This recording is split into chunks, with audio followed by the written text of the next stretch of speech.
जब भी रक्षाबंधन का त्योहार आए, हर घर लड्डू गोपाल की मूर्ति है या नहीं है? है। बहुत अच्छी पावन नगरी मां चामुंडा की नगरी देवास ये। तो ध्यान दे सभी, जब भी रक्षाबंधन का त्योहार आए तो राखी के दिन एक तार भगवान लड्डू गोपाल की मूर्ति के हाथों में एक तार जरूर बांधे। ये कथा प्रमाण नहीं यहाँ पर।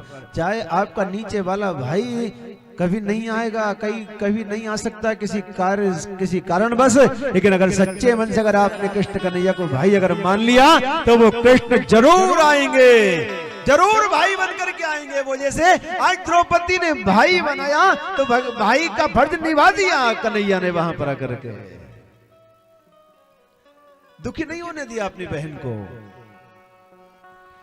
कभी मैं तेरा प्रेम द्रौपदी नहीं भुलाऊंगा, समय पर देखना बहना मैं तेरे काम आऊंगा। ओ खेचत अंत न आयो, पार न पायो, अरे लाज रखी गिरधारी मोहन बनवारी। ओहो गिरवरधारी कन्हैया गिरधारी, ओए हो गिरवरधारी। आए कृष्ण कन्हैया आकर के लाज बचाई। 12 वर्ष का वनवास, 1 वर्ष का अज्ञातवास भोग आए, सारा कार्य पूरा किया। भगवान श्री कृष्ण कन्हैया शांति दूत बन करके आए फिर, लेकिन अहंकार छोटा कैसे बनने दे इंसान को। अहंकारी दुर्योधन से भगवान कन्हैया कह रहे हैं, दुर्योधन देख जो आधा राज्य छीना है वापस दे दे। लेकिन ये अहंकारी क्या कह रहा है, आधा राज्य भी नहीं, 5 गांव भी नहीं, अपने राज्य में से सुई के नोक के बराबर भी हिस्सा नहीं दूंगा। जिद किसके सामने की? कृष्ण कन्हैया के सामने, भगवान के सामने। तो आज भगवान ने भी कह दिया कि आज तू कह रहा है, आज तू कह रहा है कि 1 सुई के नोक के बराबर हिस्सा नहीं दूंगा, तो आज ये द्वारिकाधीश कृष्ण ने भी प्रतिज्ञा धारण कर रहा दुर्योधन भरी सभा में कि तेरे पास 1 सुई के नोक के बराबर भी हिस्सा नहीं रहने दूंगा मैं। सब कुछ मिट जाएगा तेरा, सब कुछ छिन जाएगा तेरे हाथों से, सब कुछ खत्म हो जाएगा। चले विदुर जी की कुटिया में केले के छिलकों का भोग लगाया। भगवान की क्या महिमा है।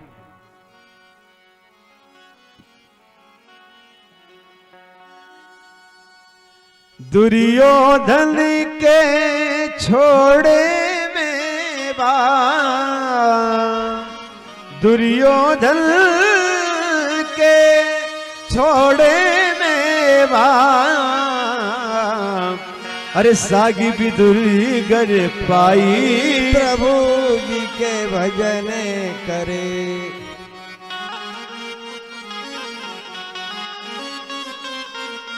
मेवा मिष्टान सोने की थालियों को ठुकरा दी, चांदी के पात्रों को ठुकरा दिया, मेवा मिष्टान को ठुकरा दिया कन्हैया ने। और कहा है केले की छिलकों का भोग लगा रहे भगवान। ओ प्रेम के बस अर्जुन को रतहा क्यों, अरे भूल गए ठकुराई, प्रभु जी के भजन करे। सारथी बन गए आज, सारे संसार को नचाने वाले भगवान श्री कृष्ण अर्जुन के प्रेम से, प्रेम के कारण सारथी बने हुए भगवान कन्हैया।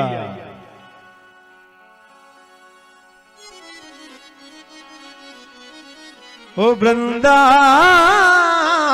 की कुलजी गलियन में, वृंदावन की गलियों में गोपियों ने माखन के लोने पे नाची नचाई, प्रभु जी के भजन करे। ध्यान देना, भगवान किससे रीझते हैं? भगवान पैसे से नहीं रीझते हैं, भगवान कोई धन से नहीं रीझते हैं, भगवान रीझते हैं प्रेम से। राम नाम सब कोई कहे ठग ठाकुर और चोर, पर बिना प्रेम रिझे नहीं वो तुलसी नंद किशोर। बिना प्रेम रिझे नहीं तुलसी नंद किशोर। एक बार सब जोर से बोलेंगे, क्या बोले? और जोर से बोले। शांति दूत बनकर गए लेकिन समझ नहीं सका। ध्यान रखे, भगवान ने भक्तों से कभी नहीं कहा कि मैं भगवान हूं। भगवान ने कभी भी उनके भक्तों से नहीं कहा कि मैं भगवान हूं, लेकिन भगवान ने दुष्टों से जरूर कहा कि मैं भगवान हूं। बार बार कहा, एक बार नहीं बार बार कहा। दुर्योधन के सामने खड़े भगवान कह रहे, देख मैं भगवान हूं, समझाने आया हूं तेरे को, लेकिन नहीं समझ सका।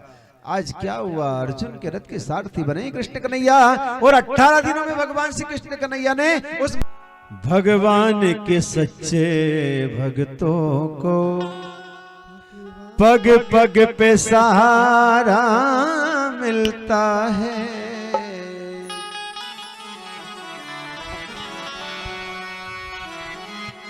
भगवान के अधीन जो रहता है, भगवान के भरोसे जो भक्त रहता है, उसको कदम कदम पर सहायता मिलती है, उसको कदम कदम पर आकर के भगवान संभालते हैं। 18 दिनों में युद्ध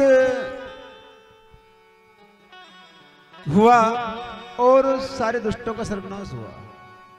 देखिए आपके सामने प्रमाण कथा है।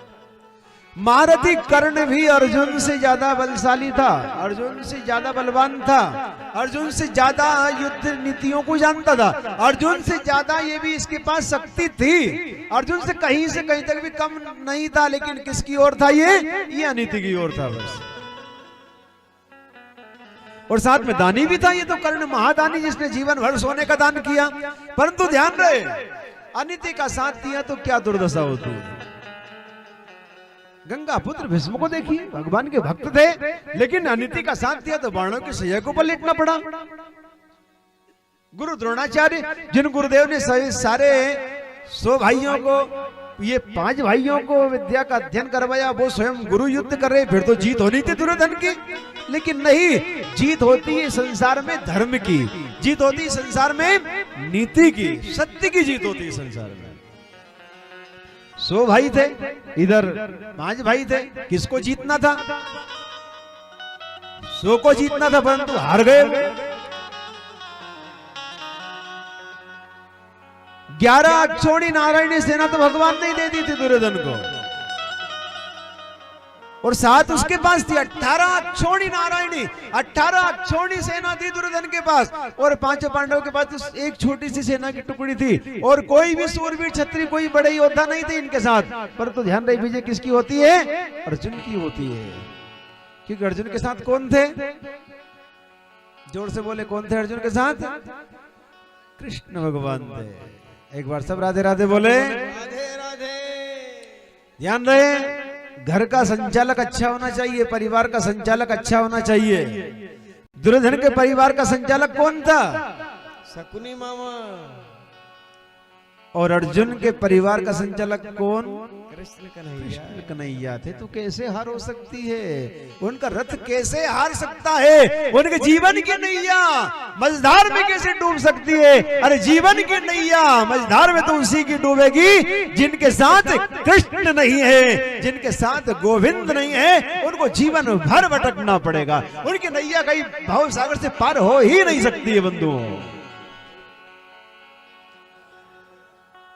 जिस घर का संचालक शकुनी है, उन परिवार के लोगों के मन में सुकून कैसे मिल सकता है?